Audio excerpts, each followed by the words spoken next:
আসসালামু আলাইকুম। সাস্টেক career club SCC এর নিয়মিত আয়োজন টেক্সটাইল আড্ডা সেশন 2 এ আপনাদের সকলকে স্বাগতম। আজকে আমরা আলোচনা করব টেক্সটাইলের গুরুত্বপূর্ণ সেক্টর প্ল্যানিং নিয়ে। এই আলোচনায় আজকে আমাদের অতিথি হিসেবে আছেন সাস্টেকের ফার্স্ট ব্যাচের বড় ভাই আমিনুল ইসলাম বাপ্পি ভাইয়া। আর আজকের অনুষ্ঠানের পুরোটা সময় জুড়ে আমি আছি মোহাম্মদ ফজলে রাব্বি। অনুষ্ঠানের শুরু করার আগেই দর্শকদের প্রতি অনুরোধ, যারা যারা আমাদের সাথে লাইভে ফেসবুকে যুক্ত হয়েছেন তারা বাংলাদেশের কোন কোন জেলা থেকে আমাদের সাথে যুক্ত হয়েছেন প্লিজ কমেন্টে টাইপ করে জানাবেন। তাহলে আমরা বুঝতে পারবো আমাদের অডিয়েন্সরা দেশের কোন কোন প্রান্ত থেকে আমাদের সাথে যুক্ত হয়েছেন।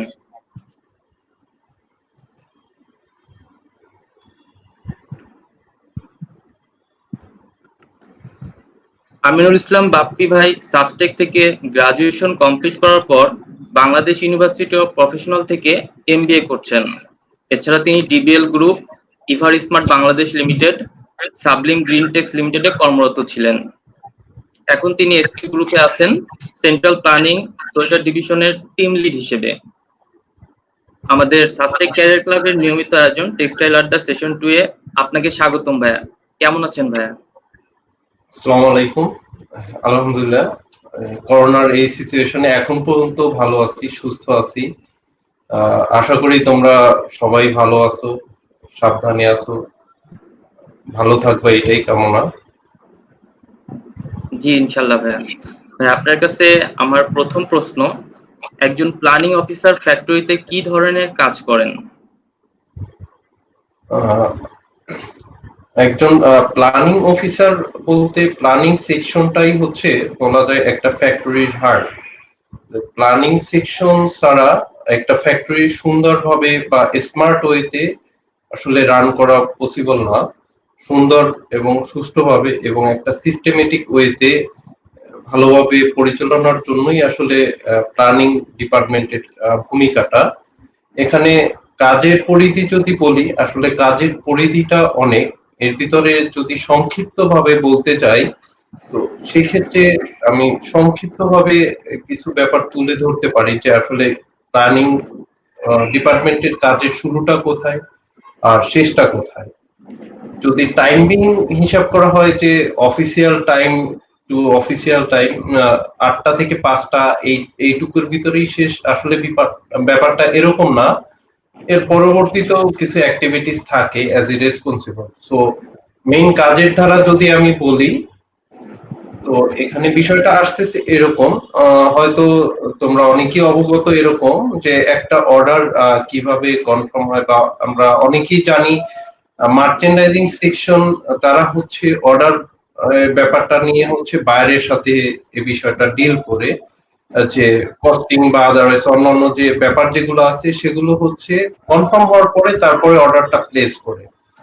সো এখানে বড় একটা ব্যাপার আছে, মার্চেন্ডাইজিং চাইলেই কি অনেক অর্ডার নিতে পারে? পারে না। সেই ক্ষেত্রে তারা কিভাবে শিওর হয় যে আসলে আমি এই অর্ডারটা নিব কি নিব না, বা কত ভলিউমের অর্ডার নিব?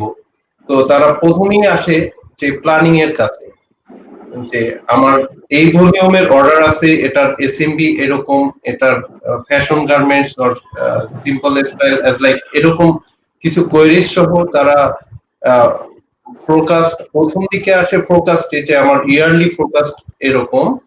তো তারপরে প্রজেকশন, দ্যাট মিন এই ব্যাপারটা আসতেছে যে তোমার ফ্যাক্টরির ক্যাপাসিটি রিলেটেড, যেটা ফার্স্ট অফ অল হচ্ছে ক্যাপাসিটির বিষয়টা, ক্যাপাসিটি ফুলফিলমেন্টের জন্য যে এখানে প্ল্যানিং টিমের প্রথমত কাজ, প্রথম টার্গেটই হচ্ছে যে আমার অর্ডার ফুলফিলমেন্ট করতে হবে, যে আমার ফ্যাক্টরির যে এক্সিস্টিং ক্যাপাসিটি আছে সেটা ফুলফিল করা।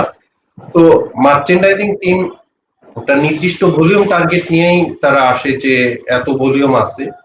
তো এখান থেকেই মূলত আসলে প্ল্যানিং এর কাজটা এভাবেই শুরু হয়, কারণ এখানে কিছু টিএনএ সেট করা থাকে যে কোনো অর্ডারের ক্ষেত্রে, যে ফেব্রিক অর অ্যাকসেসরিজ বা আদার্স ট্রিমস কোনটা কবে ইনহাউস হচ্ছে। সো এই ডেট গুলো সবই কিন্তু মার্চেন্ডাইজিং জাস্ট কিছু ইনফরমেশন শেয়ার করে, ওইটা প্ল্যানিং ডিপার্টমেন্ট ওই ডাটা অ্যানালাইসিস করে এবং তার ফ্যাক্টরি ক্যাপাসিটি অ্যানালাইসিস করে ফার্স্ট অফ অল এটা কনফার্ম করে হ্যাঁ আমার এই অর্ডারটা নেওয়া যাবে এবং এই ডেটে ডেলিভারি দেওয়া যাবে।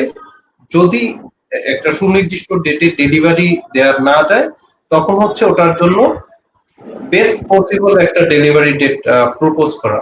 এখান থেকে বলা যায় আসলে শুরু যে capacity fulfilment and capacity confirmation. তো যেমনি ভাবে এরকম ব্যাপারটা হচ্ছে মার্চেন্ডাইজিং থেকে কোয়েরিজ আসে আমার এরকম অর্ডার আছে তোমার নিতে পারবা কিনা। সো একজন প্ল্যানিং কর্মকর্তা হিসাবে এটাও তার মেইন দায়িত্ব যে ক্যাপাসিটি ফুলফিলমেন্ট, যেমন তার ক্যাপাসিটি যদি ওপেন থাকে ফ্যাক্টরি ক্যাপাসিটি সেই ক্ষেত্রে তার রিকোয়ারমেন্ট দেয়া আমার নেক্সট এই মান্থে গিয়ে এত পিসেস এত এসএস ক্যাপাসিটি ওপেন আছে এটা ফুলফিল করা দরকার। সো মেইনলি ক্যাপাসিটি পার্টের ভিতরে কিন্তু এই পোরশনটা আসে। এরপরে যদি চাই যে এক্সিকিউশন পার্ট, যেটা ক্যাপাসিটি কনফার্মেশনের পরে এক্সিকিউশন পার্টটা চলে আসে। তো ক্যাপাসিটি পর্যায়ে হচ্ছে গিয়ে ম্যাক্রো লেভেলের প্ল্যানিংটা বলা হয়। এরপরে মাইক্রো লেভেলে প্ল্যানিং যেটাকে বলা হয় floor by floor line by line plan করা, যে আমি 10 লাখ পিসের 3টা স্টাইল বা 5টা স্টাইলের অর্ডার নিলাম। তো এই 5টা স্টাইল এখন সব ফ্লোর বা সব লাইনের জন্যই কিন্তু আমার সুইটেবল হবে না, সবাই কিন্তু সব কাজে আমরা এক্সপিরিয়েন্স না। তেমনি ভাবে যে এই স্টাইলটা কোন ফ্লোরে কোন লাইনে এটা অ্যালোকেট করা যায়, কোন লাইন থেকে বা কোন ফ্লোর থেকে এটার বেস্ট প্রোডাক্টিভিটি পাওয়া যাবে with good quality and good efficiency. তো এটা একজন প্ল্যানারই আসলে নির্ধারণ করে। তো যে নির্ধারণ মোতাবেক পরবর্তী কার্যক্রম প্রোডাকশন কার্যক্রম সেটা সম্পন্ন হয়ে থাকে যদি। তো এই ক্ষেত্রে সে কি কি বিবেচনা করে আসলে ওই ফ্লোরটা এটা নির্ধারণ করবে বা একটা টাইমলাইন তাকে এখানে ফলো করতে হয়, যেটা আমি আগেই বলছি যে একটা যে কোনো অর্ডার কনফার্মেশনের সময় অবভিয়াসলি টিএনএ শেয়ার করতে হয়। মার্চেন্ডাইজিং অর সাপ্লাই চেইন তাদের সাইড থেকে একটা টিএনএ শেয়ার করে যে এই অর্ডারের জন্য ফেব্রিকটা এটা অ্যাক্সেসরিজটা এই রেটে, ওটার উপর বেস করেই কিন্তু তোমার ফুল যে নেক্সট প্রসেস যেগুলো লাইন প্ল্যান গুলো সবকিছু এটা নির্ধারণ করা হয়। তো এখন যে ব্যাপারটা আসে মাইক্রো লেভেল প্ল্যানিং এর ক্ষেত্রে যে ফ্লোর লাইন সেট করার পরেও কিছু ব্যাপার হচ্ছে আবার কনসিডার করতে হয়। তো যেমন এটা কোনো এমব্লিশমেন্ট অর আর্টওয়ার্ক এরকম কোনো রিকোয়ারমেন্ট থাকলে সেক্ষেত্রে ওটার প্ল্যানিং রিকোয়ারমেন্টটা ভিন্ন হবে। আবার ক্রিটিক্যাল কোনো ইস্যু থাকলে অপারেশন থাকলে সেখানেও প্ল্যানিং রিকোয়ারমেন্টটা একটু ভিন্ন হবে। যেটা হচ্ছে রিলেভেন্ট টিম, যেমন ক্রিটিক্যাল অপারেশন থাকলে সেখানে টেকনিক্যাল টিমের সাথে এটা আগেই ডিসকাস করতে হবে যে এরকম একটা ক্রিটিক্যাল অপারেশন আছে, এটার জন্য এই ধরনের এফিসিয়েন্সি দরকার, তোমার নেসেসারি স্টেপ তুমি আগ থেকেই নাও, যেটা প্রি ডিসকাশন অর্ডার শুরুর আগেই থাকে। সো আর যে এমব্লিশমেন্টের ব্যাপার, যেটা যদি এটা ওই নির্দিষ্ট কোম্পানির ইন হাউস এমব্লিশমেন্ট সাপোর্ট থাকে তাহলে ওকে, আর যদি সাপোর্টে এটা নট ওকে হয় তাহলে এটা আউটসোর্স থেকে এটা করাতে হবে। সেটাও কিন্তু প্ল্যানিং থেকে নির্ধারণ করাতে হবে প্রায়োরিটি বেস করে যে কোনটা কোথায় করবে না করবে। হ্যাঁ, তো আমরা কি আসলে যে কোনো অর্ডার কনফার্ম হলো যে এই অর্ডারটা আমরা করব, এটার আমি টিএনও পেলাম, এই সুনির্দিষ্ট ডেট মোতাবেক সবকিছু আসলো ফেব্রিক এক্সারসাইজ, আমি কি আসলে এখানে একটা কোশ্চেন থাকে আমি কি চাইলেই কি ওইটা শুরু করতে পারবো কিনা? না, আসলে পারা যায় না, কারণ এখানে কিছু প্রসিডিউর আছে। এক্সিকিউশন পার্টের ভিতরেই আসলে দুইটা পার্ট, একটা হচ্ছে প্রি প্রোডাকশন পার্ট আর একটা হচ্ছে বাল্ক প্রোডাকশন পার্ট। যেটা প্রি প্রোডাকশনটা কমপ্লিট না করে কিন্তু কখনোই বাল্কের পারমিশন আসে না এবং বাল্ক প্রসিডও করা যায় না। সো প্রি প্রোডাকশনটা এক রকমের, যে বাল্কে যারা মেইন কাজ করবে তাদের জন্য এক রকমের স্যাম্পলিং এর কাজ। তো প্রি প্রোডাকশনের অল্প কিছু শেষ করে একটা পিপি মিটিং করতে হয়, যে পিপি মিটিং এ ওখানে ওটার ক্রিটিক্যাল অর কিভাবে করলে ভালো হয় যাবতীয় বিষয়াদি সহ operation team relevant as like production, quality, sample, technical যারা আছে তাদেরকে নিয়ে ওই মিটিংটা করতে হয়, দেন ওটা বাল্ক পারমিশনের জন্য ওখানে একটা অ্যাপ্রুভালের বিষয় আসে। সো তারপরে বাল্ক প্রসিড করা যায়। এরপরে কি আমি বাল্ক শুরু করলাম তার মানে কি আমার প্ল্যান কি শেষ, আমি এরপরে হাওয়া লাগায় ঘুরে বেড়াবো? আসলে ব্যাপারটা এরকম না। এরপরে আসে ফলো আপের বিষয়টা। আমি বাল্ক স্টেজের শুরুর যাবতীয় সবকিছু আহ, আহ, করে দিলাম, তারপরে যদি আমি এটা ফলো আপ না করি তাহলে কিন্তু প্রোডাকশন, ইভেন কোয়ালিটি টিম, তারা তাদের মতোই আসলে ওখানে কাজ করবে তাদের ওইতে। সো এইখানে একজন প্ল্যানিং অফিসারের ভূমিকা এটাই, যে ফলো অফ, যে আমার আউটপুট, টার্গেট আউটপুট হচ্ছে কিনা, ডে ওয়াইজ, লাইন ওয়াইজ, এরকম টার্গেট আউটপুটটা যদি না হয় আলটিমেট গিয়ে কিন্তু তার যে নির্দিষ্ট শিপমেন্ট ডেট ওইটা কিন্তু সে মিট করতে পারবে না, আলটিমেট কিন্তু ফেল হবে। সো বলা যায় যে একদম শিপমেন্ট না যাওয়ার আগ পর্যন্ত প্রতিটা স্টেপে একজন প্ল্যানিং কর্মকর্তার এটা ফলো আপে রাখতে হয় যে আসলে কোন স্টেজে আছে। হ্যাঁ, এখন সব স্টাইল গুলো কিন্তু স্মুথ ভাবে চলবে না, যে কোনো কাজে প্রবলেম থাকে, কিছু আনসার্টেন বিষয় হবে, যেগুলো প্রবলেম হবে।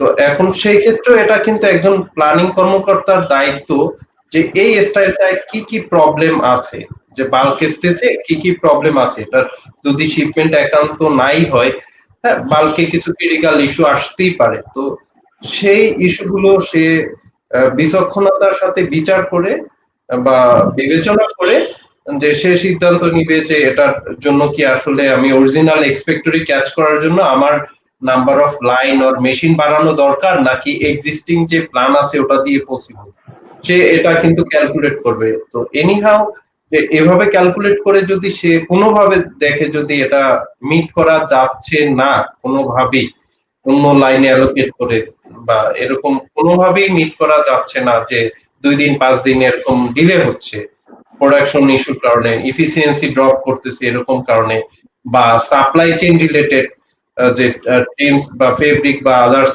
এগুলো সাপ্লাই ঠিকভাবে নাও হতে পারে সেই কারণে, আবার এমপ্লিশমেন্ট সাপ্লাই এটাও ঠিকভাবে নাও হতে পারে, এই কারণেও কিন্তু অনেক সময় এটা ফেইলিওরটা আসে। সো আর এইটা বিবেচনা করে তার আর্লি ডিসিশনে যেতে হবে যে আমি এটা আসলে এই টাইমে মিট করা যাবে না, সো এটা মার্কেটিং টিমকে এটা ইনফর্ম করা যে আমার এই ইস্যু আছে, এটার জন্য আমার শিপমেন্টটা ডিলে হচ্ছে, এক্সটেনশন দরকার, তুমি বায়ারের সাথে কমিউনিকেট করো, এরকম।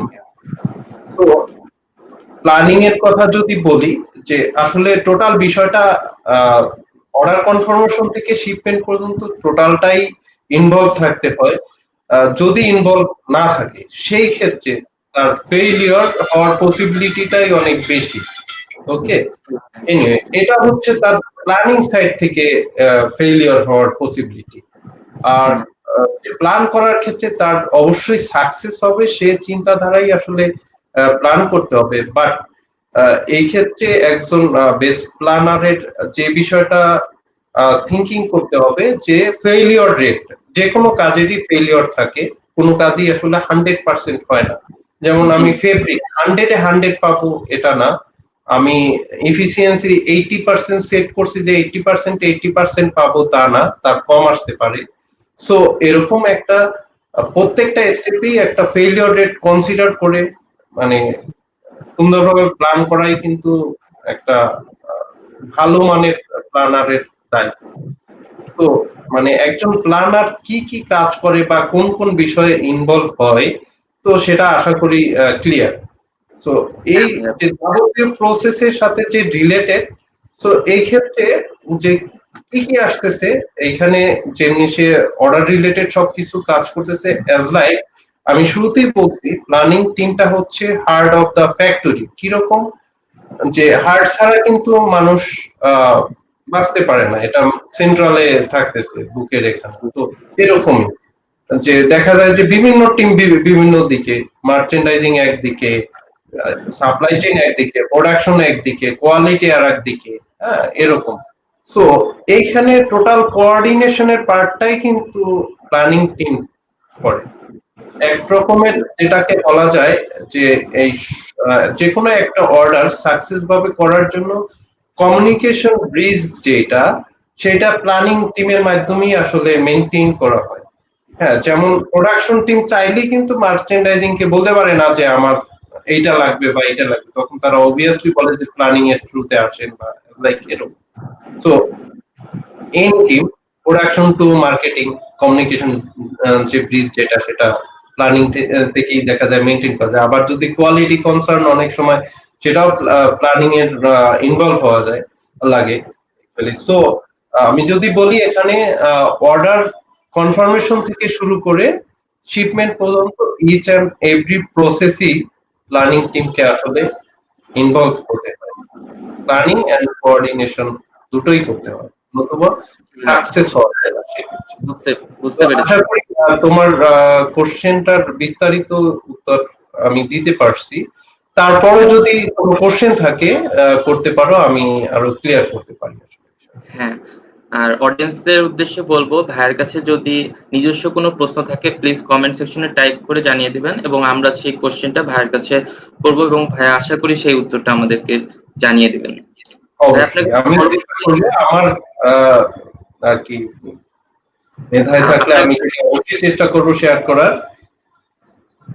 হ্যাঁ, তাই আপনার কাছে পরবর্তী প্রশ্ন, একজন শিক্ষার্থীর মধ্যে কি কি গুণাবলী থাকলে তার প্ল্যানিং সেক্টরে জব করা উচিত, পাশাপাশি শিক্ষা জীবন থেকেই কি কি বিষয়ে প্রস্তুতি গ্রহণ করা উচিত বলে আপনি মনে করেন? খুব ভালো একটা প্রশ্ন।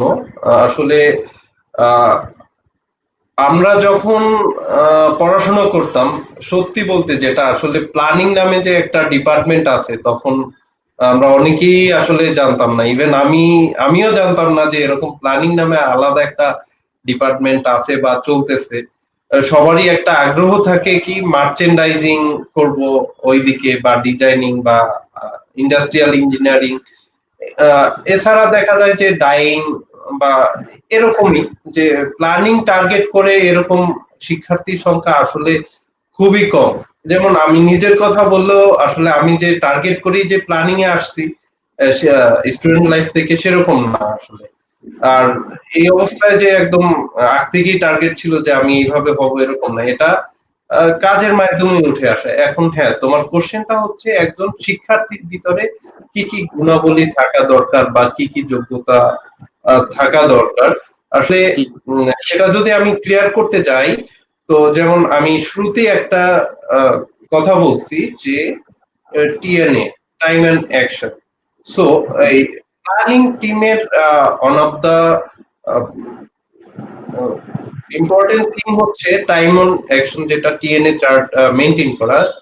যে কোনো ক্ষেত্রে, যে কোনো অর্ডার বলো, যে কোনো অর্ডারের চেঞ্জ এক্সারসাইজ বলো, অ্যাজ লাইক এরকমই। সো একজন শিক্ষার্থীর ক্ষেত্রে যেমন সে যত টাইমলি নিজেকে অ্যাডাপ্ট করতে পারবে যে কোনো বিষয়ের সাথে, যে অন টাইমে যে কোনো একটা কিছু কাজ করা, এইটা যত হ্যাবিচুয়েট হতে পারবে, তো তার জন্য প্ল্যানিং এ কাজ করা তত বেশি অ্যাডভান্টেজ। কারণ এইখানে উইদিন শর্ট টাইম সবকিছু ডিসিশন নিতে হয়, ডিসিশন দিতে হয়, এরকমই আসলে। হ্যাঁ, তো টাইমের ব্যাপারটা হচ্ছে মোর কনসার্ন।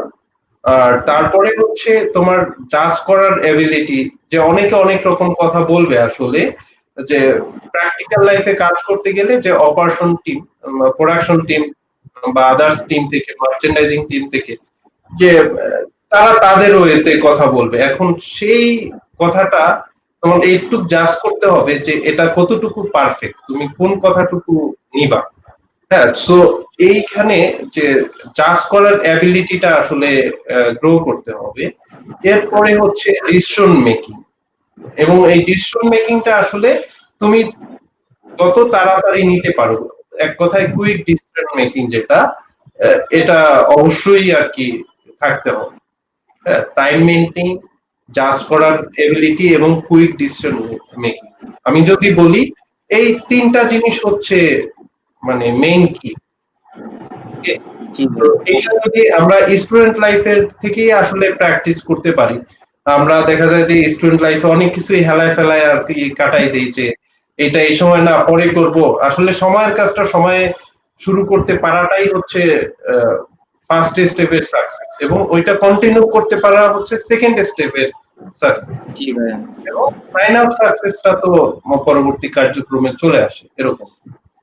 সো জি ভাইয়া। এটা পড়াশোনার ক্ষেত্রে, বা একজন বন্ধুকে বললাম যে হ্যাঁ আমি তোমার সাথে আগামীকালকে বিকাল 5টায় ওই বেলস পার্কে যেমন জয়েন করব, তোমার সাথে ওইখানে মিট করব। এখন যে আমার ওই বিকেল 5টা টাইম কিন্তু ফিক্সড, আমি জানি কোথায় করব, ভেন্যুও ফিক্সড, কার সাথে মিট করব পার্সনও ফিক্সড, এখন তিনটাই কিন্তু ফিক্সড অলরেডি। আমার এইটাই হচ্ছে কিন্তু টিএন এর একটা অংশ, যে আমি কবে কখন কোথায় কি দিয়ে বা কি করব এরকমই বিষয়টা, এগুলো আগেই ফিক্স। এখন আমি পার্সন যদি টাইমটা মেনটেন না করি, প্রথমত যে আমার 5টার জায়গায় আমি 5:30টায় গেলাম, দ্যাট মিন ফার্স্ট স্টেপে ফেল।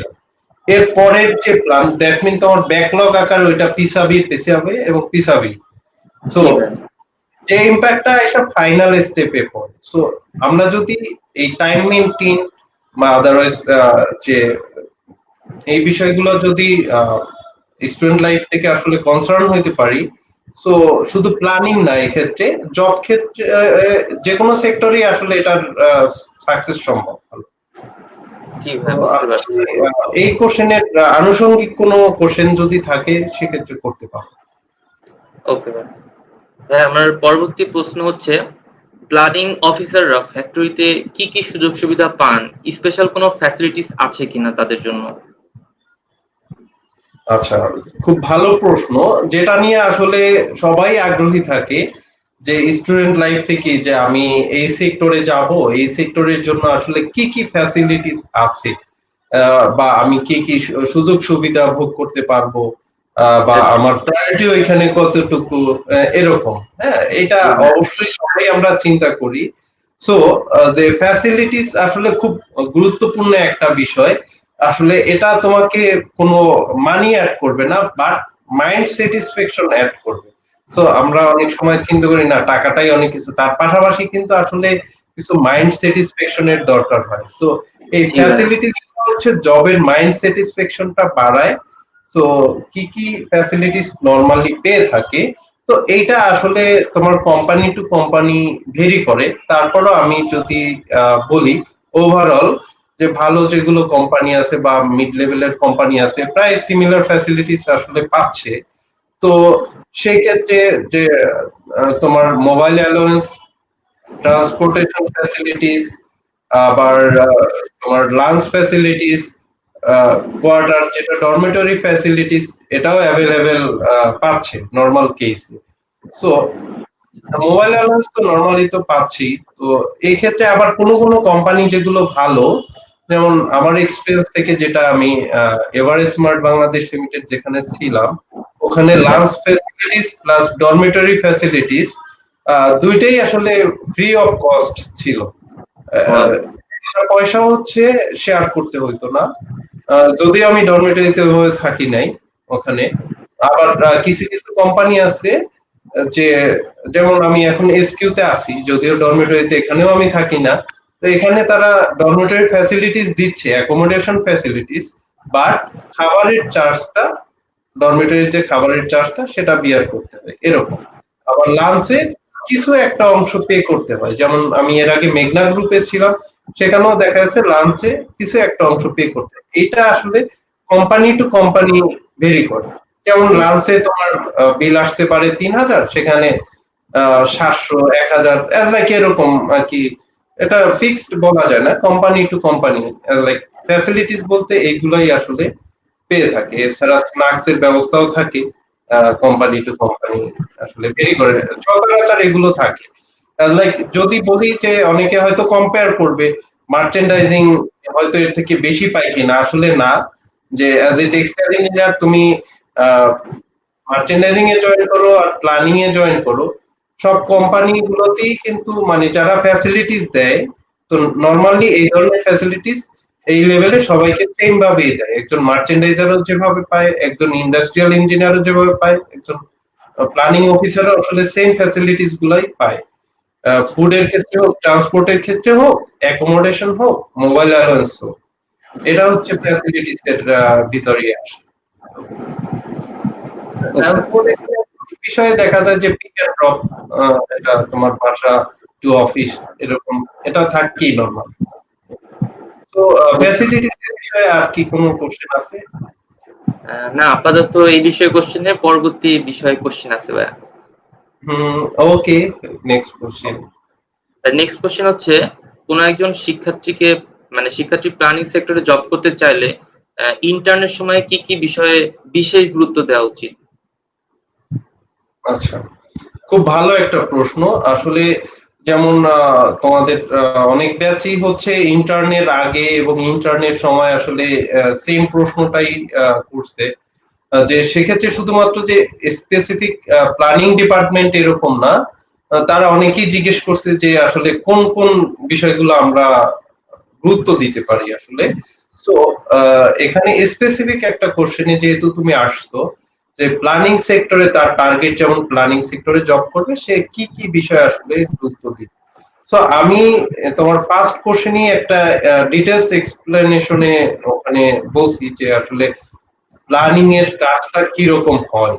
অর্ডার কনফার্মেশন থেকে তোমার শিপমেন্ট পর্যন্ত টোটাল প্রসেসটাই দেখা যাচ্ছে plan and coordination all together এটা ফলো আপে রাখতে হয়। সো ইন্টার্ন করার সময় যে ফার্স্ট স্টেপে তার বুঝতে হবে আসলে অর্ডারটা কিভাবে আসতেছে। এই ক্ষেত্রে পসিবল হলে কোন প্ল্যানিং টিমের কারোর সাথে ইনভলভ হয়ে যে সে আসলে কিভাবে কাজগুলো করতেছে তার হেল্প নিয়ে সে কোন কোন টিমের সাথে কোঅর্ডিনেট করতেছে, কোথায় কিভাবে সে ডিল করতেছে, এই বিষয়গুলো।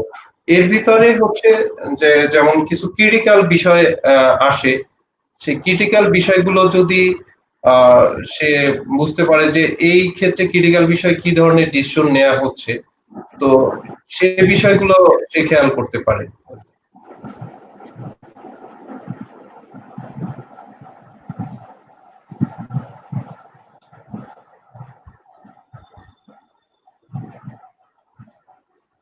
হ্যালো। হ্যাঁ তো ভাইয়া, শুনতেছি। এই ক্ষেত্রে যেমন এখান থেকেই তার বেসিক লার্নিংটা আসলে কিছুটা হলেও ইন্টার্নশিপ থেকে শিখতে পারে। সো পসিবল হলে এখানে যে ক্যাপাসিটি ম্যানেজমেন্টটা যেটা ওভারঅল ফ্যাক্টরি ক্যাপাসিটি, এরপরে মাইক্রো লেভেলের ক্যাপাসিটি যেটা আসলে লাইন ক্যাপাসিটি হোক ফ্লোর ক্যাপাসিটি হোক, এইসব বিষয়গুলো আসলে সে খেয়াল করতে পারে যখন ইন্টার্ন করবে। বুঝতে পারছি ভাই। তো যেমন যদি আমি একটা সুইং ফ্লোরের কথা বলি, যে আমি সুইং এর জন্য আউটপুট টার্গেট ধরলাম 50,000, কিন্তু ওই ফ্যাক্টরির তোমার সর্বোচ্চ কাটিং ক্যাপাসিটি আছে দেখা গেছে 40,000 বা 45,000।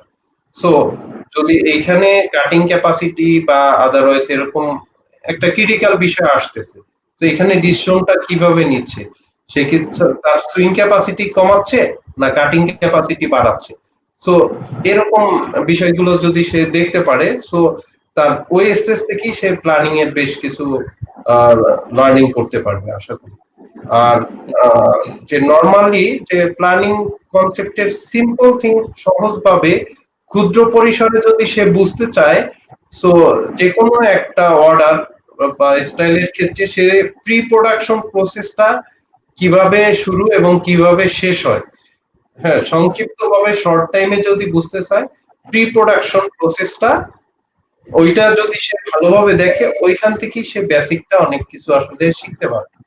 আর তারপরে প্রি প্রোডাকশনটা থেকে শিখে সে বাল্কের এক্সিকিউশনটা কিভাবে কি করতেছে ওই ফ্যাক্টরি, তো সে সেটা ওইটা আসলে ক্লিয়ার হতে পারবে আসলে লার্নিং এর জন্য। বুঝতে পারছি ভাইয়া। তাই আমাদের পরবর্তী কোশ্চেন হচ্ছে, একজন নবীন টেক্সটাইল ইঞ্জিনিয়ার প্ল্যানিং সেক্টরে জবের ক্ষেত্রে পরবর্তী ধাপগুলো কি কি, স্টেপগুলো কি কি আর কি, এবং প্ল্যানিং অফিসারের ক্যারিয়ারটা কেমন হতে পারে? আচ্ছা, সো গুড কোশ্চেন। আসলে আমি যদি বলি যে অনেকেই আসলে প্ল্যানিং সেক্টর নিয়ে আসলে এখনো আমরা ভালোভাবে জানি না যে আসলে এই সেক্টরে কিভাবে কি চলতেছে বা এর ফিউচারটা কতটুকু উপরে যাওয়া সম্ভব। হ্যাঁ, এটা জি। আমরা আসলে অনেকেই আসলে জানি না, যে কারণে আমরা হয়তো অনেকেই বুঝি মার্চেন্ডাইজিং এ জব করলে হয়তো অনেক উপরে বেশি ওঠা যায়, বা প্ল্যানিং এ জব করলে কতটুকু ওঠা যায় আসলে এটা আমরা অনেকেই ক্লিয়ার না। সো যে একজন management trainee or junior executive এই লেভেলেই নরমালি জয়েন করে, যেখান থেকে তার লার্নিংটা শুরু হয়। সে গ্রাজুয়ালি এক্সিকিউটিভ, সিনিয়র এক্সিকিউটিভ, দেন তোমার ম্যানেজার, জিএম, যদি প্ল্যানিং সাইড চিন্তা করি, প্ল্যানিং জিএম, প্ল্যানিং হেড এই পর্যায় পর্যন্ত আহ, যেতে পারে। এর পরবর্তীতে এর পাশাপাশি আহ, কাউকে কাউকে দেখা যায় যে অপারেশন সাইডটাও মুভ করে, অপারেশন জিএম।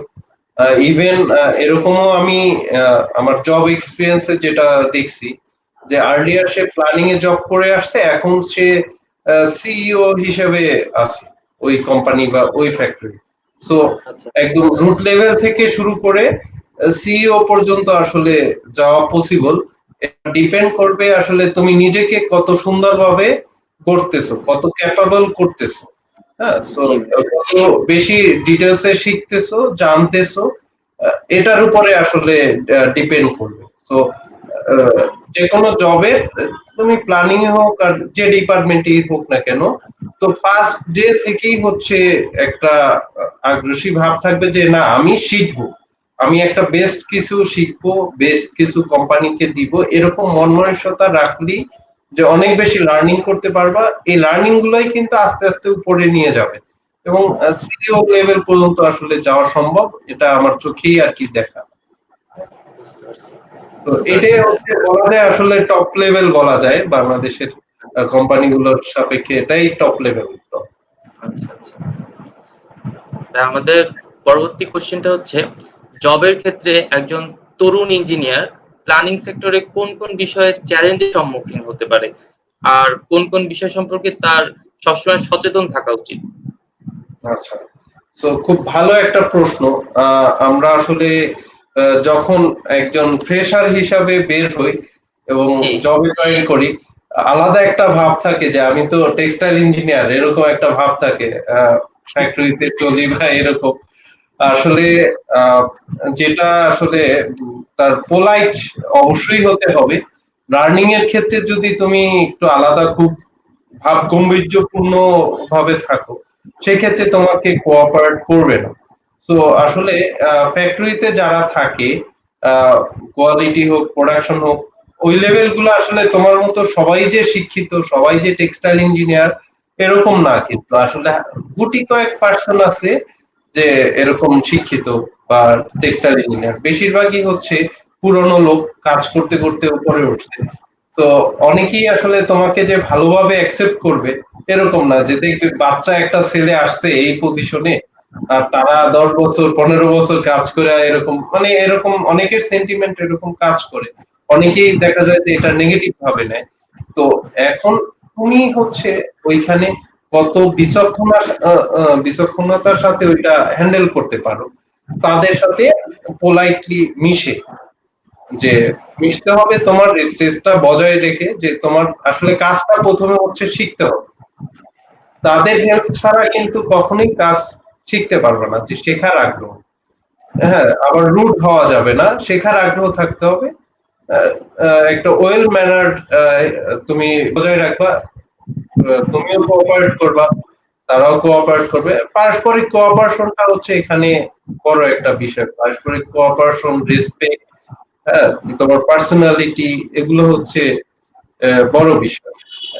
তো এইসব বিষয়গুলো আসলে জবে গিয়ে আসলে মেনটেন করা উচিত।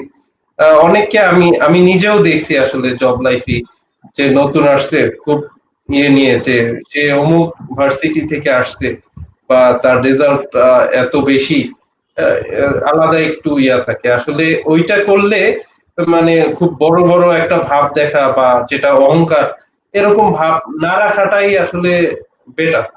তুমি যত বেশি ইজি হবা, যত বেশি পিপলের সাথে মিশতে পারবা, তাদের সাথে ভালো একটা সম্পর্ক বজায় রাখতে পারবা, তোমার জন্য কাজে তত প্লাস পয়েন্ট। তুমি একটা লোকের সাথে ভালো সম্পর্ক বজায় রাখছো, দেখা যাবে তুমি ওই কাজটা অল্প সময়ে বা খুব সহজেই করতে পারো। কারোর সাথে যদি তোমার সম্পর্ক কোনো ক্রমে খারাপ হয় বা একটা ব্যাড তৈরি হয়, তখন তোমার যে কোনো কাজ সমাধান করতে আসলে খুব ডিফিকাল্ট হয়ে যাবে।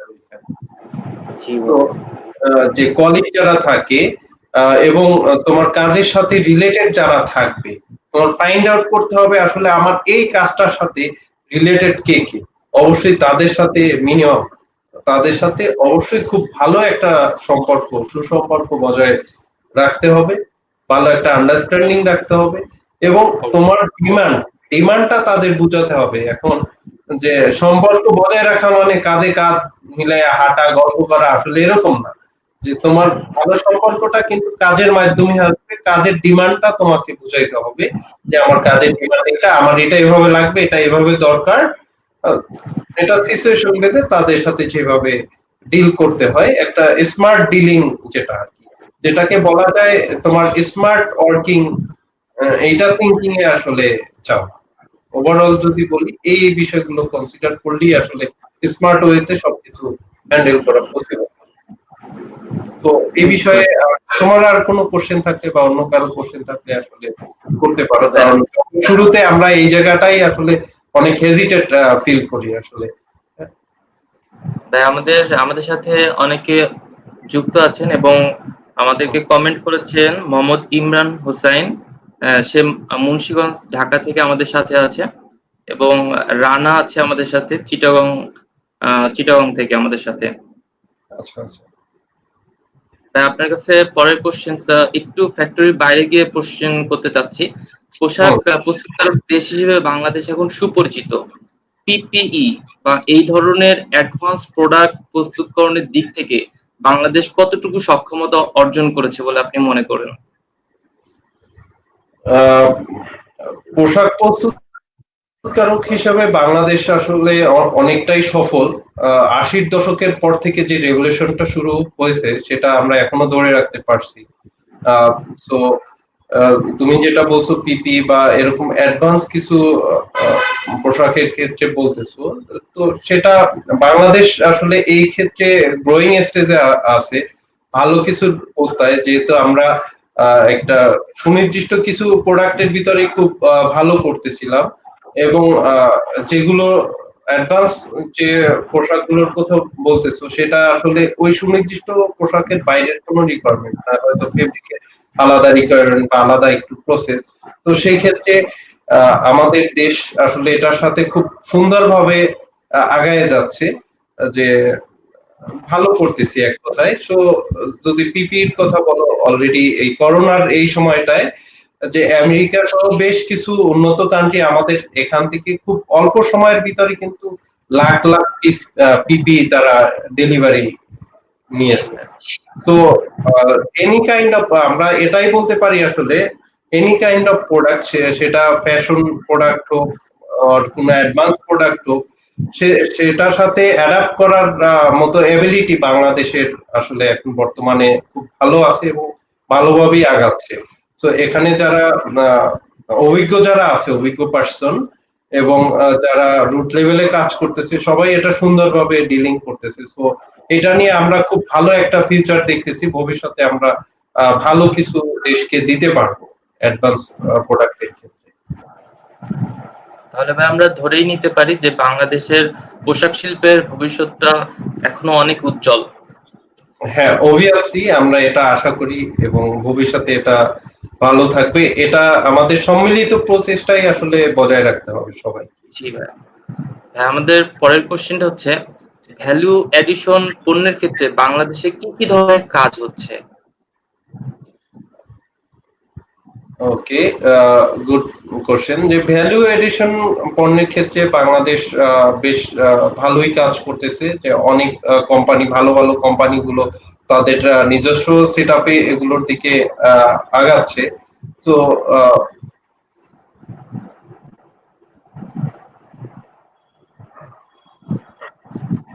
এই কাজগুলোর ক্ষেত্রে যদি বলি যে খুব ভালোভাবেই আগাচ্ছে ভ্যালু এডিশন প্রোডাক্ট, সেটা এমপ্লিশমেন্ট রিলেটেড হোক, প্রিন্ট এমব্রয়ডারি, আদারওয়াইজ অন্যান্য যে প্রোডাক্ট যেগুলো আছে।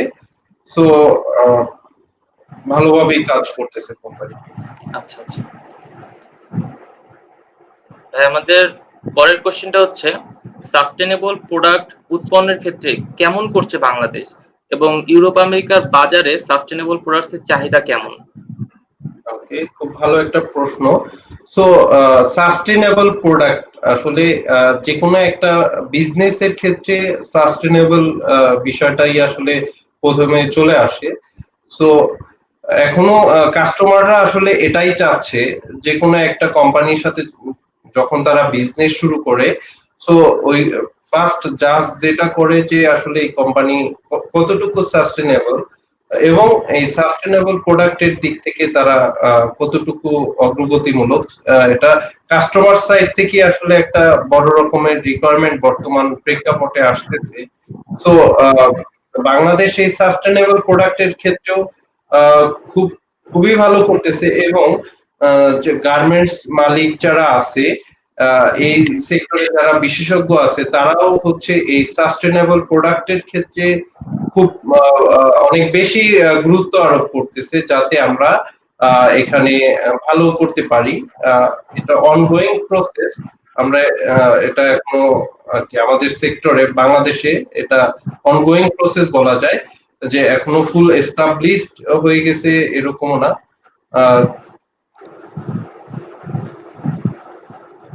সো এরপরের যে কোশ্চেনটা আমি ক্লিয়ার অ্যাবাউট যে ইউরোপ আমেরিকার দেশের সাস্টেনেবল প্রোডাক্টের, যেটা আমার প্রথম কথাই আসলে ক্লিয়ার, যে কাস্টমার এন্ড থেকেই কিন্তু চাচ্ছে যে সাস্টেনেবল প্রোডাক্ট কোন কোন ফ্যাক্টরি গুলো কতখানি করতেছে।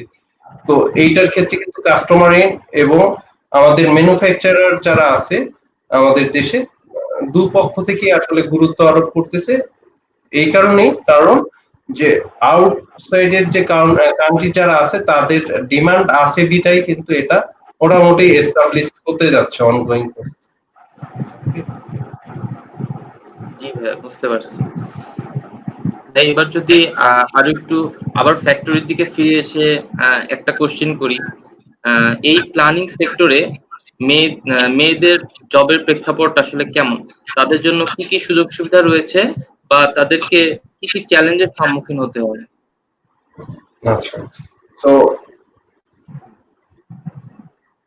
এখানে মেয়েদের বিষয় যদি বলি, আমরা মেয়েরা যারা আছো, তারা সবাই আসলে চিন্তা করি মার্চেন্ডাইজিং, ডিজাইনিং বা ল্যাব এরকম। তো প্ল্যানিং সাইডটা যে খুব কঠিন আসলে না। বিষয়টা দাঁড়ায় এরকম যে কতখানি স্মার্ট ওয়েতে তুমি আসলে এটা ডিল করতে পারছো, এটাই আসলে আমার প্রথম জব থেকে শুরু করে আহ, বর্তমানে যে জবটা করতেছি, এখানে প্রত্যেকটা জবে আসলে আমি এরকম দেখছি যে মেয়েরা আসলে ইনভলভ আছে। সো চ্যালেঞ্জ বলতে আসলে তেমন বড় কিছু দেখতেছি না। আই থিংক মেয়েরা তোমরাও ক্যাপাবল যে আসলে প্রবলেম সলভিং বিষয় বা কতখানি এইভাবে ডিল করতে পারতেছো, এটাই।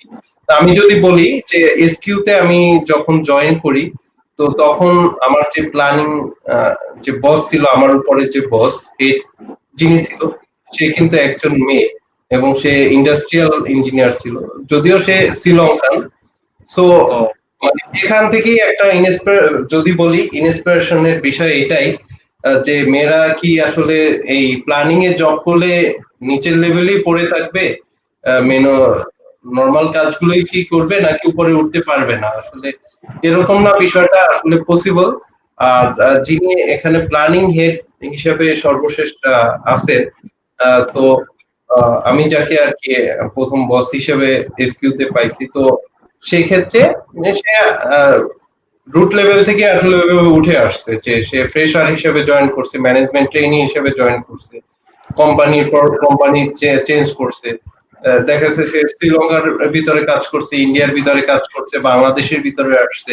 এইটা এরকম একটা স্টেজে গিয়ে কিন্তু সে এসকিউর মতো কোম্পানিতে সে প্ল্যানিং হেড হিসেবে কাজ করতে পারছে। তো সর্বশেষ তিনি কিন্তু অস্ট্রেলিয়াতে মুভ করে চলে গেছে এই কয়েক মাস আগে। সো যদি বড় এক্সাম্পল হিসেবে বলি, আমার দেখাই এটা হচ্ছে বড় একটা এক্সাম্পল। যে মেয়েদের আসলে ভয় পাওয়ার কিছু নাই, যে একটা ডিলিংস যে অ্যাবিলিটি, সেই অ্যাবিলিটিটা গ্রো করা, যে বিষয়গুলো আমি আগেও বলছি, যে একজন প্ল্যানিং অফিসার কিভাবে কাজ করে বা একজন ফ্রেশার জয়েন করার পরে কিভাবে কাজ করে, অর্থাৎ যে সে যে উপরের দিকে যাবে সেটা ফার্স্ট স্টেপ থেকে তাকে গ্রো আপ করা। সো একজন মেয়ে হিসেবে যদি এটা সে শুরু থেকেই করতে পারে, সো আই থিংক তার জন্য বড় কোনো চ্যালেঞ্জ হবে না।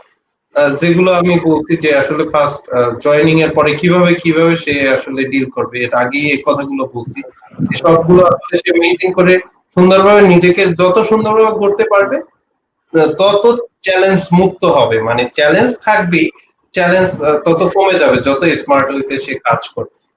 আমি কিন্তু বারবার একটা কথাই বলতেছি যে স্মার্ট ওয়েতে কাজ করা, এইটা কিন্তু বর্তমান সময়ে খুব গুরুত্বপূর্ণ একটা বিষয়, সে ছেলে হোক মেয়ে হোক, যে কোনো ডিপার্টমেন্টই।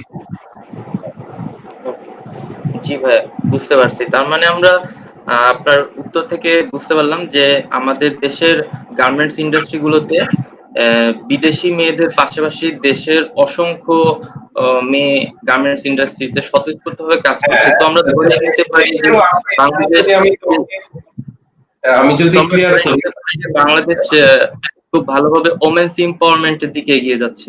ইয়া সেটা আমাদের প্রধানমন্ত্রী থেকে সব স্টেপেই আসলে এখানে আলাদা একটা প্রায়োরিটি পাচ্ছে। Yes. যেমন যেমন একজন বিদেশি মেয়ের কথা বললাম, আবার যদি দেশি মেয়ের কথা বলি, তো সেখানে আমি ক্রিস্টাল গ্রুপে যখন জয়েন করি, ওখানে এক আপু আছে, এখন উনি ওখানে কর্মরত আছে। তো উনি প্ল্যানিং এ সেই শুরু থেকেই কাজ করতেছে ওনার কেরিয়ার। উনি আমাদের 4-5 বছর সিনিয়র হবে আমার থেকে। So, সে এখন ওখানে অ্যাসিস্ট্যান্ট ম্যানেজার হিসেবে আছে। এনিওয়ে, তার পরবর্তীতে যেটা দেখলাম যে ক্রিস্টালে তোমার ম্যানেজমেন্ট ট্রেনিং এরকম একটা প্রোগ্রাম করছিল। তো সেখানেও দুইজন মেয়েকে হচ্ছে প্ল্যানিং এ নেওয়া হয়েছে। আচ্ছা তো আচ্ছা। এই ক্ষেত্রে কিন্তু কোম্পানি গুলো কিন্তু কখনোই মেয়েদের ছোট করে দেখতেছে না, যে এই মেয়ে হিসেবে আসলে প্ল্যানিং এ পারবে কি পারবে না। হ্যাঁ, হ্যাঁ। তো ওই জুনিয়র যে ফ্রেশার মেয়েটা জয়েন করছিল আরো 2 বছর আগে, সে কিন্তু এখন প্ল্যান করতেছে, আমি যতটুকু জানি সে একটা ফ্যাক্টরি মেইন প্ল্যান করতেছে, মাইক্রো লেভেলের ডিটেইলস প্ল্যান, অল এভরিথিং সে মেইনটেইন করতেছে। তো যে কোম্পানিগুলো কিন্তু ওইভাবে ছোট করে দেখতেছে না, যে সে মেয়ে হিসেবে পারবে না বা ছেলে হুম। হিসেবে বেশি পারবে, আসলে এরকম না বিষয়টা। তো চ্যালেঞ্জ সবার জন্য, ছেলে হোক মেয়ে হোক, সবার জন্যই আসলে সমান। কে কতখানি চ্যালেঞ্জ কমায় নিয়ে আসতে পারে বা এটা কত সুন্দরভাবে ডিল করতে পারে, এটা বড় বিষয়, সেটা তার জবের ইয়ার উপরে ডিপেন্ড করে। জি ভাইয়া, বুঝতে পারছি। তো আমাদের কমেন্ট সেকশনে মোহাম্মদ মোস্তাকিম নামে একজন কমেন্ট করছে, আমিনুল ভাই is always and is very good and motivational speaker, love to hear is answers, always carry on, great more. এবং আমাদের সাস্টেক ক্যাম্পাসের assistant professor Nayanchandra Ghosh sir আমাদেরকে কমেন্ট করছেন যে supply chain plays an important role in any kind of planning. Do you think so? Question to the today's guest. ওকে, এই question কিন্তু, যেটা কোশ্চেনটা করছে, এটা কিন্তু আমি শুরুতেই বললাম যে সাপ্লাই চেইনের বিষয় যেটা। সো এখানে প্ল্যানিং এর সাথে সাপ্লাই চেইনের একটা কমিউনিকেশন ব্রিজ বা মার্চেন্ডাইজিং এর সাথে কমিউনিকেশন ব্রিজ, যেটা আমি বলছি, সেখানে কিন্তু আমি সাপ্লাই চেইনটা উল্লেখ করছি। তো সো সাপ্লাই চেইন এটাও প্ল্যানিং এর দিক থেকে যদি বিবেচনা করা হয়, অবশ্যই একটা ইম্পর্টেন্ট বিষয়। তো সেই ক্ষেত্রে যে টিএন এর যে বিষয়টা আমি যেমন বললাম, যে ফেব্রিক হোক, এক্সেসরিজ হোক, এটা কিন্তু একজন প্ল্যানারকে কিন্তু এটা মনিটর করতে হয়, অন টাইমে আসতেছে কি আসতেছে না কিরকম। সাপ্লাই চেইনের সাথে কিন্তু ওইসব বিষয়গুলোই রিলেটেড। সো সাপ্লাই চেইনটা প্ল্যানিং এর সাথে জড়িতই, খুব ভালোভাবেই জড়িত।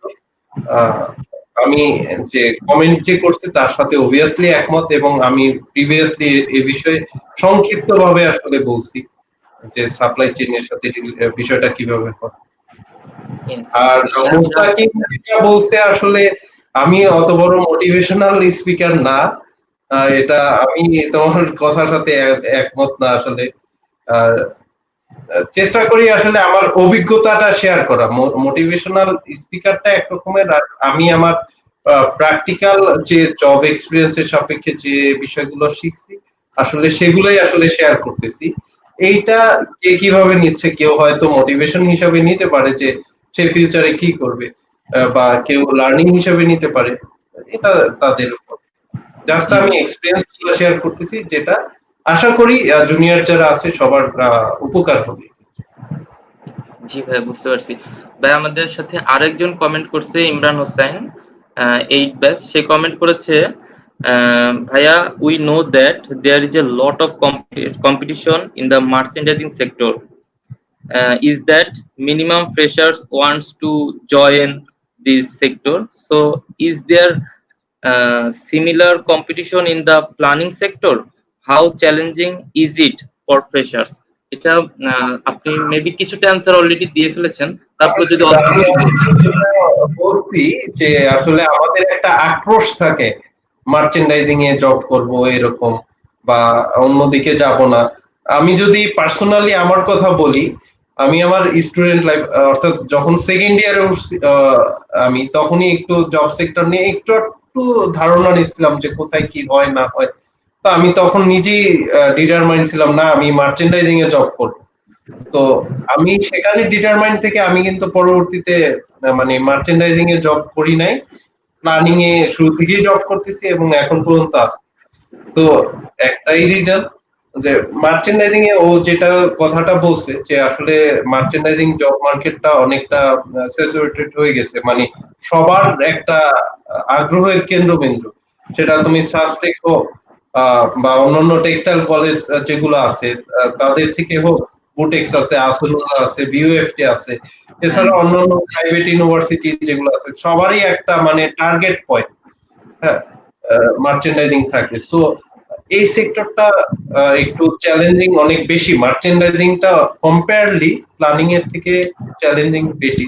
তো সেই দিক থেকে যদি আমি প্ল্যানিং কে এক্সপ্লেইন করতে যাই, যে আসলে এখনো প্ল্যানিং সেক্টরটা বলা যায় গ্রোয়িং একটা সেক্টর, যেখান থেকে অল্প সময়ে আসলে বেশি কিছু সম্ভব, মানে খুব দ্রুত উপরে ওঠা সম্ভব, বা তোমার স্যালারি স্ট্রাকচার বলো, পজিশন বলো, এটা প্ল্যানিং থেকে কম্পেয়ারলি মার্চেন্ডাইজিং এর থেকে প্ল্যানিং এ আর্লি সম্ভব।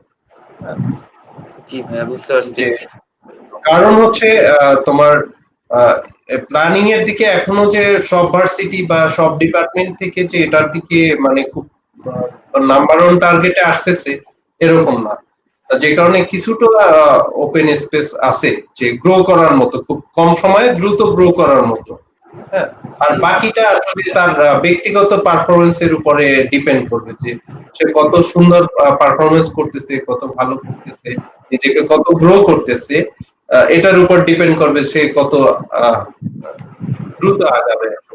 অনেকে হয়তো ধরে নিতে পারে, না আমি প্ল্যানিং এ জয়েন করব, আমি 5 বছর বা 4 বছরের ভিতরে ম্যানেজার হয়ে যাব, এরকম অনেকে ধরে নিতে পারে। আসলে বিষয়টা সম্পূর্ণ মানে তোমার জন্য একটা ওপেন ফিল্ড আছে খেলার, মানে পারপোজও আছে সুন্দরভাবে। এখন তুমি গোলটা কত ইজি বা কত সহজ টার্গেট করে তুমি এটা দিতে পারো, তুমি সম্পূর্ণ মাঠ ঘুরে গিয়ে গোল দিবা নাকি ডিরেক্ট সোজা গিয়ে গোল দিবা খুব ইজি ভাবে, এটা আসলে তোমার উপরই ডিপেন্ড করবে। জি তো ভাইয়া, এই ক্ষেত্রে এক্স্যাক্টলি ঠিক তাই। কম্পারেটলি ইজি আছে, মার্চেন্ডাইজিং এর থেকে প্ল্যানিংটা ইজি আছে বলা যায় এখন পর্যন্ত। জি ভাইয়া, ভবিষ্যতে কি দাঁড়ায় সে বিষয়ে আসলে গ্যারান্টি দেওয়া যায় না আসলে। এক্স্যাক্টলি। ভাই আমাদের পরে একটা ইন্টারেস্টিং কোশ্চেন। ভাই আমরা জানি আপনি দীর্ঘদিন সময় ধরে প্ল্যানিং সেক্টরে জব করছেন। এই জবের সময় আপনার কোনো ইন্টারেস্টিং বা চমকপ্রদ অভিজ্ঞতা যদি আমাদের সাথে শেয়ার করতেন। আচ্ছা, তো জব করতে গেলে আসলে মানে কিছু অভিজ্ঞতা আসলে থাকবেই, ভালো খারাপ। আসলে চমকপ্রদ ভালোটাও আসলে একটা অভিজ্ঞতা হিসেবে আসে, খারাপটাও কিন্তু একটা অভিজ্ঞতা, দুইটাই কিন্তু দুই রকমের তোমাকে চমক প্রদান করে। তো এক্স্যাক্টলি, এক্স্যাক্টলি। তো ভালোর দিকগুলো যদি আমি বলি, উম সেইটা হচ্ছে আমি যখন ডিভিএল এ ছিলাম, তো ওই সময়টায় মানে তখন ইন্টার্নশিপের মতোই আর কি বিষয়টা আসলে। তো যখন আমি সব থেকে প্রথম যে ভালো পয়েন্ট যদি বলি, তো ওই ইন্টার্নশিপ বা ওইখানের কাজের সবকিছু আমি ফাঁকি দিয়ে আসলে ইন্টারভিউটা দিতে যাই ক্রিস্টাল গ্রুপে। তো ওইখানে ইন্টারভিউতে কিছু চমকপ্রদ কিছু কোশ্চেন ছিল, যে ব্যাপারটা কিরকম নরমালি যেটা আর কি ইন্টারভিউতে থাকে, যে তোমার সম্পর্কে বলো বা এই সেই, এগুলো স্ট্রং পয়েন্ট, উইক পয়েন্ট। হ্যাঁ, তো আমাকে চমকপ্রদ একটা কোশ্চেন যেটা করছিল, যে তখনকার প্ল্যানিং ম্যানেজার যিনি, উনি আমাকে একটা কোশ্চেন করছিল যে এরকম যে 5 বছর পরে তুমি আসলে তোমাকে কোথায় দেখতে চাও। তো আমার উত্তরটা এমন ছিল যে আমি আপনার পজিশনে আসলে নিজেকে চিন্তা করতেছি, আমি ওই জায়গাটাই দেখতে চাই। তো এইটা যদি কোনো সিচুয়েশন বা শর্ট টার্মের কোনো ইয়া থাকে, এটা একটা চমকপ্রদ বলা যায়। আর এরপরে যেটা যে আমার প্রথম জবে যে প্রথম একটা প্রমোশন হয়, সেখানেও একটা চমকপ্রদ বিষয় ছিল, যে আমি জানতাম না যে আমার প্রমোশন হচ্ছে বা হবে, আমার থেকে আরো অনেক ভালো ভালো লোক আছে আশপাশে, তাদের হয়ে যাচ্ছে এরকম। তো আসলে আমি কাজ ভালো করছিলাম বিধায় অল্প সময়ে ওইটা প্রমোশনটা আসছিল। তো আমি চিন্তা করিনি আসলে আমি যে প্রমোশন পাবো বা পাবো এরকম, আমি জাস্ট আমি কাজের বিষয়ে আমি অ্যাজ ইট ইজ করে যাচ্ছি। পরে আমাকে যখন ডেকে বললো যে আসলে আহ, এটা তোমার প্রমোশন লেটার। হ্যাঁ, তো এরকম। তো তখন আমি খুব আহ, আর কি চমকপ্রদ বলতে ওই একটা ঘটনা বলা যায় ভালোর দিক, যে এর কারণ হচ্ছে আহ, আরো অনেকেই এক্সপেক্ট করছে। আমি যেমন হয়তো দিলেও দিতে পারে এরকম চিন্তা করছিলাম, আর অনেকে ধরে নিছিল যে সে প্রমোশন পাচ্ছে, কিন্তু এরকম দেখা যাচ্ছে যে প্রমোশন পাচ্ছি এরকম বেশ কয়েকজনের প্রমোশন হয় নাই, আমি পাচ্ছি। তো কম্পেয়ারলি যদি তাদের সাথে চিন্তা করি বিষয়টা, তো এইটা অবশ্যই মানে এক্সপেক্টেড, বাট আমার জন্য কিছুটা হইলেও চমকপ্রদ বিষয়টা ছিল। জি ভাই, দ্যাটস অ্যামেজিং, দ্যাটস অ্যামেজিং। আমাদের কমেন্ট সেকশনে ইমরান হোসেন আপনাকে থ্যাংক ইউ জানিয়েছে। পাশাপাশি আহ, অভিষেক অভি নামে একজন কোশ্চেন করছে, what is the future prospects of textile in our country, do you suggest freshers more to come in this sectors? ভাই আই থিঙ্ক আপনি অলরেডি কোশ্চেনটার অ্যান্সার দিয়ে দিয়েছেন, তারপর যদি খুবই সংক্ষেপে একটু কিছু বলতেন। আসলে অভি, আমি এই বিষয়টা আসলে অলরেডি কিছুটা বলছি, যে আসলে আমাদের সেক্টরের অবস্থাটা কিরকম বা প্ল্যানিং এর ফিউচারটা কিরকম। তো আর যদি বর্তমান প্রেক্ষাপটের কথা, এটা আমরা সবাই অবগত। আসলে এইখানে টেক্সটাইল বলি বা যাই বলি, টোটালটাই একটা আর কি থমকে আছে এরকম অবস্থা করোনা সিচুয়েশনে। জি তো জি। মানে করোনা সিচুয়েশন ওভারকাম করার পরে আমরা আশা করি বাংলাদেশ টেক্সটাইল সেক্টরটা যথাযথভাবে আসলে আগায় যাবে। আমরা ভালো ইনশাল্লাহ। করবো এটাই আশা রাখি। আর শুরু থেকেই ভালো একটা স্পিডে আমরা আগায় যাবো এটি। ইনশাল্লাহ। ভাইয়া সবশেষে আপনার কাছে জানতে চাইবো, আম, আমাদের ক্যাম্পাসের জুনিয়র ভাই বোনদের উদ্দেশ্যে কোনো পরামর্শ বা উপদেশ আছে কিনা, তাদের উদ্দেশ্যে যদি কিছু বলতেন। আচ্ছা, খুব ভালো একটা বিষয় যে জুনিয়রদের উদ্দেশ্যে বলার যে বিষয় যদি আমি শুরুতেই বলি, যে আমি এর আগেও যেটা জব সেক্টরে যেটা মেনটেন করতে হয় ফ্রেশার হিসেবে, সেখানে পারস্পরিক একটা সুসম্পর্কের কথা বলছি। সো জুনিয়রদের ভিতরে যদি এটা বলি আমি, যে পারস্পরিক সুসম্পর্ক, একে অপরের সাথে সুসম্পর্ক, টোটাল ব্যাচ হোক বা সিনিয়র জুনিয়র ব্যাচ হোক বা যারা এক্স স্টুডেন্ট আছে, আহ, সকলের সাথে আসলে সুসম্পর্ক বজায় রাখাটা হচ্ছে গিয়া প্রধান উদ্দেশ্য। এইখানে এই সেক্টরে লিঙ্ক আপ একটা বড় বিষয় বহন করে, যে পরিচিতির বিষয়টা বহন করে। এইটা তখনই তুমি ভালো একটা ফিডব্যাক পাবা যদি তুমি সবার সাথে সুসম্পর্ক বজায় রাখতে পারো। হ্যাঁ, জি। ব্যাচমেট হোক, সিনিয়র জুনিয়র হোক, সুসম্পর্ক, ভালো একটা আন্ডারস্ট্যান্ডিং, এরকম বিষয়গুলো বজায় রাখাটাই আসলে মেইন উদ্দেশ্য। আর যে বিষয়গুলো তোমার ভিতরে একটা লার্নিং এর যে বিষয়, যেটা আমি শিখবো, শেখার প্রচেষ্টাটা আসলে সবসময় রাখতে হবে। তুমি সেটা প্ল্যানিং এর প্রতি রাখো বা মার্চেন্ডাইজিং এর প্রতি, যে দিকটার জন্যই রাখো না কেন, আসলে আহ, শেখার বিষয়টা অবশ্যই নিজের ভিতরে সবসময় থাকতে হবে, যে আসলে আমি কিভাবে ভালো করতে পারি। সেটা তোমার পড়াশোনা হোক, আবার কেরিয়ারের দিক থেকেও হোক। বিভিন্ন গাইডলাইন এখন সবার কাছ থেকে আসলে পাওয়া যায়। সিনিয়র অনেকেই আছে, অলরেডি 5টা ব্যাচ বের হয়েছে, তারা বিভিন্ন জায়গায় জব করতেছে, 6ষ্ঠ ব্যাচ বের হবে। তো অনেকেই আছে খুব ভালো ভালো জব করতেছে। তো যে কারো কাছ থেকে কেরিয়ার বিষয়ে হোক বা আদার্স পরামর্শ, যে কিভাবে আসলে ভালো করা যায়। তো এইসব বিষয়গুলো ধরেই আসলে সামনের দিকে আগায় যাওয়া।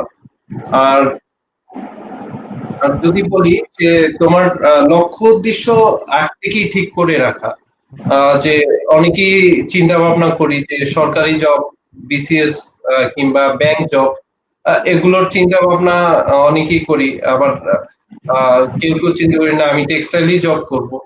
আহ, এরকম দুইটা ভাগে। আর কেউ দ্বিধাদ্বন্দ্বে থাকি, আমি আসলে কোন দিকে যাব জানি না, আমি কিছুদিন হয়তো প্রাইভেট জব করব, তারপরে সরকারি জব। আমি আসলে এখানে সাজেস্ট করব, আসলে তুমি private sector is very challenging. এটা সরকারি সেক্টরের থেকে অবশ্যই অনেক বেশি চ্যালেঞ্জিং। মানে প্রতিটা সকালই হচ্ছে তোমার চ্যালেঞ্জের সাথে শুরু হয়, আর দিনটাও চ্যালেঞ্জের সাথে শেষ হয়, এরকমই। তো ঘুম থেকে ওঠা এবং ঘুমাতে যাওয়া, পুরো সময়টাই আসলে টোটাল চ্যালেঞ্জের ভিতরেই আসলে চলে। তো তুমি আসলে এই থেকে আসলে চিন্তা করতে পারো যে আমি কতখানি চ্যালেঞ্জ নিতে পারবো। আর যদি মনে করো না, আমি এতখানি প্রেশার আর চ্যালেঞ্জ নিতে পারবো না, আমি সরকারি জব করব, সেটা তোমার আগ থেকেই মাইন্ডসেট করা উচিত। যে আমি যদি সরকারি জবের দিকে ইচ্ছা থাকে, তাহলে ওই দিকেও এখন এনাফ স্কোপ আছে। আমাদের ভিতরে অনেকেই আসলে সরকারি জব পাচ্ছে। কেউ কেউ টেক্সটাইল কলেজে, যেমন ফার্স্ট ব্যাচের আবির অধিকারী, ও জি। চিটাগং টেক্সটাইল টিচার হিসেবে আছে। আরো বেশ কয়েকজন এরকম টিচার হিসেবে আছে। মাসুদ, সে শ্যামলী টেক্সটাইলে আমাদের এখানে হয়তো গেস্ট লেকচারার হিসাবেও টিচিং জি। দিচ্ছে। তারপরে সৌরভ, সে নিটারে টিচার হিসেবে আছে। তো আসলে তুমি আসলে কোন দিকে যেতে চাও, যে তুমি টিচিং প্রফেশনে, সেটাই সরকারি এই দিকটায়, নাকি ব্যাংকিং এর দিকে যাবা, না বিসিএস এর দিকে যাবা? সেটা আসলে তোমার সময় নষ্ট না করে, তোমার যদি ওই দিকে কোনো রকম টার্গেট থাকে, তুমি ওই দিকটা নিয়ে একটু বেশি গুরুত্ব দাও। প্রাইভেট সেক্টরটা একটু সাইড অপশন হিসেবে তখন বিবেচনা রাখা। এটা আসলে যার যার ব্যক্তিগত ইচ্ছা। আমি কাউকে এখানে ইনফ্লুয়েন্স করব না যে আসো টেক্সটাইল সেক্টরই জব করো, এখানেই বেস্ট কিছু, বা এরকম আমি বলতেছি না। হ্যাঁ, তুমি টেক্সটাইল সেক্টরে যদি হার্ড ওয়ার্ক করতে পারো, সেক্ষেত্রে তোমার ক্যাপাবিলিটির উপরে আসলে কম সময়ে অনেক বেশি কিছু করা সম্ভব। অনেক বেশি স্যালারি পাওয়া যায়, এটা সবাই হয়তো জানো, যে গ্রাজুয়ালি উপরে যত উঠবে তত স্যালারি বেশি পাবে। তো আসলে এইখানে তোমাদের ডিসিশন মেকিংটা অনেক বড় একটা ফ্যাক্টর। দ্বিধাদ্বন্দ্বে না থেকে, তুমি যদি প্রাইভেট সেক্টরে জব করতে চাও, হ্যাঁ, তুমি এই সেক্টর থেকে আগ থেকে অ্যানালাইসিস করো, তুমি কোন ডিপার্টমেন্টে কাজ করতে চাও, বা অপশন হিসেবে রাখা। হ্যাঁ, তুমি মার্চেন্ডাইজিং এ জব করতে চাইতেই পারো। হ্যাঁ, ঠিক আছে, মার্চেন্ডাইজিং ওইটা সম্পর্কে ভালোভাবে জানলা যে আসলে কিভাবে কি। আবার হ্যাঁ, তোমার মার্চেন্ডাইজিং এ জব না হইতেই পারে, সেক্ষেত্রে তুমি প্ল্যানিং আছে, আই আছে, ডাইং আছে, প্রিন্টিং আছে, স্পিনিং আছে, বিভিন্ন সেক্টর আছে, এগুলো সম্পর্কেও একটা ভালো নলেজ গ্যাদার করাটা তুমি এই স্টুডেন্ট লাইফে গ্যাদার করা উচিত। এবং আহ, সেই ক্ষেত্রে তুমি তোমার হচ্ছে ইন্টার্নি শেষ হওয়ার সাথে সাথে ভালো একটা ডিসিশনে বা ভালো একটা জবের একটা স্কোপ তৈরি হবে। জি ভাইয়া, থ্যাংক ইউ সো মাচ এত ধৈর্য ধরে এবং এত সুন্দরভাবে গুছিয়ে সবগুলো প্রশ্নের অনেক সুন্দরভাবে অ্যান্সার দেওয়ার জন্য। আশা করি আমাদের যারা অডিয়েন্স আছেন তারা সবাই তাদের কোশ্চেনের অ্যান্সার গুলো পেয়েছেন, এবং আমাদের সাস্টেক ক্যারিয়ার ক্লাবের পরবর্তী প্রোগ্রাম কিছুদিনের ভিতরে জানিয়ে দেওয়া হবে। সে পর্যন্ত সকলে ভালো থাকুন, সুস্থ থাকুন। আসসালামু আলাইকুম। ভাই, আপনাকে অসংখ্য ধন্যবাদ আমাদের সময় দেওয়ার জন্য। সবাইকে ধন্যবাদ যারা ধৈর্য সহকারে আসলে এই প্রোগ্রামটা দেখছে। আহ, আশা করি এরপরেও যদি কারো কোনো কোশ্চেন থাকে, এখন যারা কোশ্চেন করছে, যদি কারো কোনো কোশ্চেন থাকে বা জানার থাকে, সেক্ষেত্রে আমার সাথে ব্যক্তিগতভাবে যোগাযোগ করতে পারে, বা আরো অন্যান্য আছে যারা কর্মরত আছে, সবার কাছ থেকে এক্সপিরিয়েন্সটা শেয়ার নিতে পারে।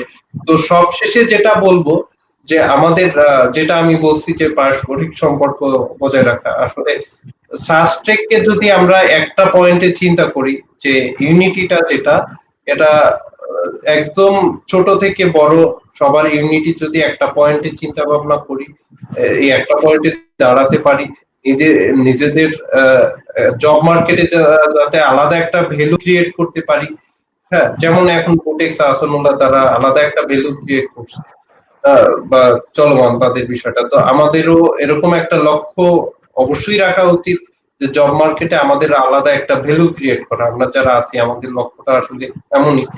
তো যারা জুনিয়র যারা আছো, পড়াশোনা করতেছো, যারা এই সেক্টরে জব করবা, এরকম চিন্তা ভাবনা যে না, আমরা একতাবদ্ধ থাকবো, সবাই সবার ইউনিটি ঠিক থাকবে, এবং জব মার্কেটে আমরা একটা ভালো ভ্যালু ক্রিয়েট করবো, এবং জব মার্কেটে ভালো একটা ভূমিকা বজায় রাখবো।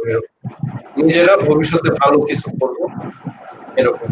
তো ভালো কিছু করতে সবাই যাতে ভালো করতে পারি, সবার ভালো একটা কেরিয়ার আশা করি। এটাই শুভকামনা রইল সবার জন্য। সবাই ভালো থাকবে। ধন্যবাদ ভাই, আবারও আপনাকে অসংখ্য ধন্যবাদ দিতে চাই যে আপনার শত ব্যস্ততার মাঝেও আমাদেরকে এতটা সময় দেওয়ার জন্য। আর অডিয়েন্সদের উদ্দেশ্যে সাস্টেক ক্যারিয়ার ক্লাবের পরবর্তী প্রোগ্রামের আগ পর্যন্ত আপনারা সকলেই ভালো থাকবেন, সুস্থ থাকবেন। আজকে এখানেই বিদায় নিচ্ছি। আল্লাহ হাফেজ। আল্লাহ হাফেজ।